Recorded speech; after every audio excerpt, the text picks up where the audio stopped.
Kenapa mereka menyerang Ganjar Pranowo? Ya karena Ganjar kan sudah dapat tiket dari PDIP sebagai capres di 2024. Elektabilitasnya juga paling tinggi dibanding capres-capres yang lain, makanya jadi sasaran tembak. Kepanikan lawan politik Ganjar, tak mampu nyerang pakai isu agama, kini serang pakai foto hoaks. Elektabilitas Ganjar malah melonjak, kalahkan Anies. Ditulis oleh tim redaksi jurnal dikutip dari berbagai sumber. Dan kalau saya perhatikan, akun-akun yang memfitnah tersebut rata-rata adalah pendukung Anies Baswedan. Dari Partai Solidaritas Indonesia atau PSI, Muhammad Guntur Romli, dengan tegas menyebut bahwa foto yang menampakkan Ganjar Pranowo dan bintang dewasa Maria Ozawa atau Miyabi berciuman merupakan editan atau hoaks. Pria yang kerap disapa Gun Romli itu menyebut ada kepanikan dari lawan politik Ganjar yang akhirnya menyerang dengan menyebar foto hoaks. Sebelum foto itu tersebar, Gun Romli bilang Gubernur Jawa Tengah yang dideklarasikan sebagai capres PDIP itu sudah diserang. Di antara berbagai upaya itu, lanjut Gun Romli, foto hoaks ini disebutnya sebagai rangkaian menyerang bakal calon presiden tersebut.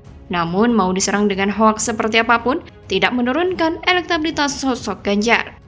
Dilihat dari hasil survei terbaru Carta Politika yang menyebutkan elektabilitas bakal calon presiden atau capres Ganjar Pranowo berada di posisi teratas, 36,6% usai resmi diumumkan sebagai capres dari PDIP.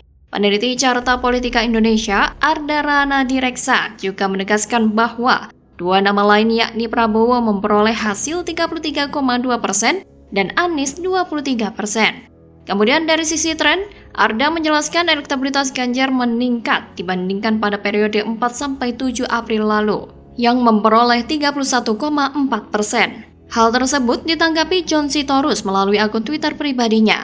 Dalam cuitannya, John Sitorus menegaskan bahwa hujatan serta fitnahan terhadap Ganjar Pranowo tak mampu membuat menurunnya kepercayaan rakyat. John Sitorus juga mengatakan bahwa Ganjar Pranowo pun tidak memiliki beban masa lalu. Tapi seperti itulah cara licik ini sudah dilakukan bahkan sebelum Ganjar resmi jadi capres. Tapi kali ini dilakukan dengan lebih barbar dan sedikit improve. Pertama, beredar isu bahwa Ganjar berpelukan dengan yang bukan muhrim. Ternyata setelah diselidiki itu adalah istri Ganjar sendiri. Lalu ada yang membuat meme foto editan Ganjar bersama Miyabi yang terkenal sebagai legend dalam dunia 18+.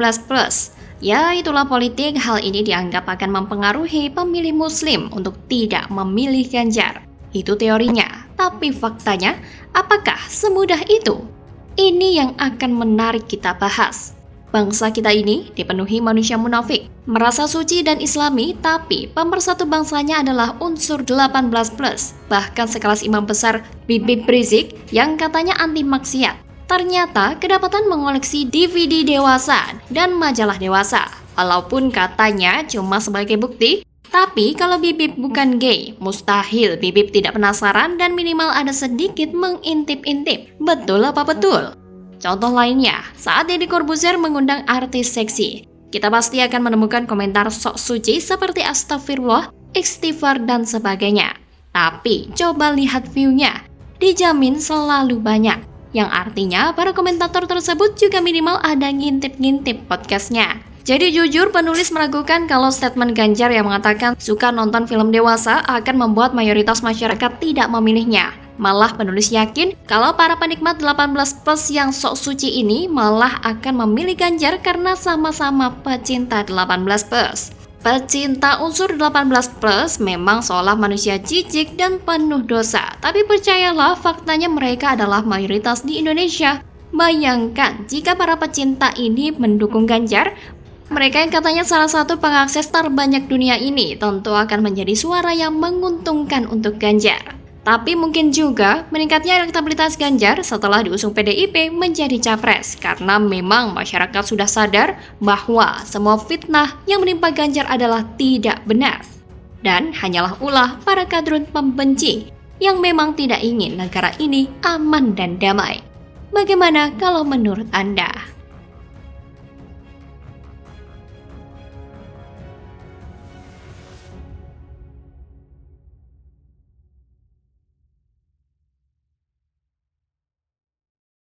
Banyak sekali masalah yang ditinggalkan Anies Baswedan di Jakarta. Itu belum nama-nama jalan yang dengan seenaknya dia ganti tanpa peduli keruwetan warganya yang harus mengganti KTP sampai kartu keluarga. Bukan sulap, bukan sihir, borok Anies makin kebongkar. Pengamat ini klaim 6 bulan kerja Heru Budi bisa selesaikan bobroknya kinerja Anies selama 5 tahun di Jakarta. Kasih paham, mantan hanya pintar tata kata. Ditulis oleh tim redaksi jurnal dikutip dari berbagai sumber. Ya, seperti yang sudah disampaikan oleh PJ Gubernur DKI Jakarta, bahwa dirinya ini akan siap untuk kerja, dan kerja. Jadi tidak seperti Anies Baswedan yang hanya sibuk menyusun narasi dan kata-kata. Pengamat kebijakan publik GMT Institut Agustinus Tamtama Putra beri penilaian mengenai kinerja pejabat atau PJ Gubernur DKI Jakarta Heru Budi Hartono. Ia mengklaim Heru telah berhasil mengerjakan pekerjaan vital yang selama 5 tahun tak dikerjakan Anies Baswedan. Mulai dari sektor penanganan banjir, sodetan Kali Ciliwung yang 5 tahun terlunta-lunta. Begitu juga dengan pengerukan. Baru, era Pak Heru ini normalisasi sungai dilakukan lagi. Intinya banyak dosa Anies yang saat ini ditebus Heru. Menurut Tamtama, Heru mengerjakan itu saat baru jadi PJ Gubernur DKI selama 6 bulan. Tamtama juga menyoroti pembangunan vertikal drainase atau sumur resapan. Bikinan Anies yang kerap dikomplain masyarakat lantaran beberapa kali menyebabkan kecelakaan kendaraan yang melintasi sumur tersebut. Pada sektor transportasi, Tamtama juga menilai bahwa 5 tahun era Anies hanya bisa membangun Jaklingko. Padahal, jika koordinasi lintas sektornya baik, 5 tahun adalah waktu yang cukup untuk mengoptimalisasi moda transportasi publik terintegrasi, seperti Transjakarta, LRT, MRT, dan lainnya. Berbeda dengan Heru Budi, yang secara serius mulai bangun depo MRT kota atau stasiun akhir MRT yang tidak pernah dilirik Anies sebelumnya. Kemudian menanggapi rencana penanaman ratusan pohon di kawasan Monas yang sempat digunduli Anies, Tamtama menyebutkan bahwa langkah Heru Budi sangat tepat karena pusat kota Jakarta sedang membutuhkan zona rimbun untuk memproduksi oksigen lebih banyak.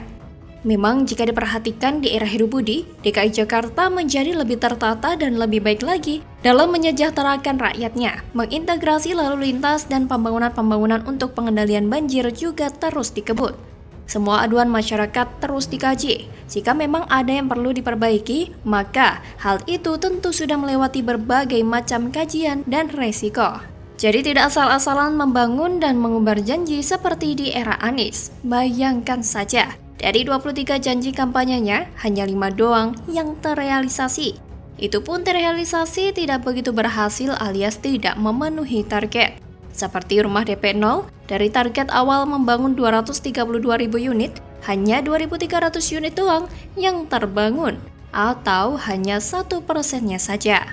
Padahal program ini program unggulan loh, hanya sedikit banget yang terwujud. Bagaimana dengan program yang non-unggulan? Bisa-bisa tidak dikerjakan sama sekali. Sedangkan program naturalisasi sungai menjadi program yang paling misteri di abad ke-21 ini. Pasalnya ada namanya doang, tapi bagaimana bentuknya tidak ada yang tahu.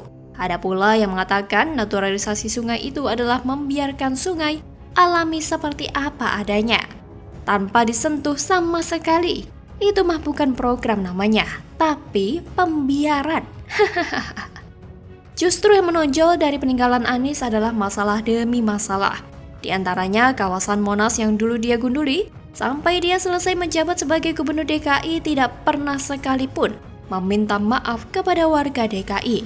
Padahal Monas itu kebanggaan Indonesia loh, diacak-acak oleh Anies seperti tanpa bersalah. Mau tidak mau, penjabat Gubernur DKI Heru Budi yang memperbaikinya. Pemprov DKI pun dalam waktu dekat akan merevitalisasi kawasan Monas yang telah gundul tersebut. Tidak tanggung-tanggung, 300 pohon akan ditanam kembali agar lebih hijau dan lebih cantik lagi. Mirisnya, bukan mendapat apresiasi, tapi langkah Heru Budi dan pemerintah pusat yang hendak merevitalisasi kawasan Monas itu malah diamuk oleh kadrun di Twitter.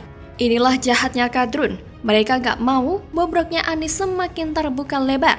Maka dari itu, mereka secara masif menyerang Heru Budi.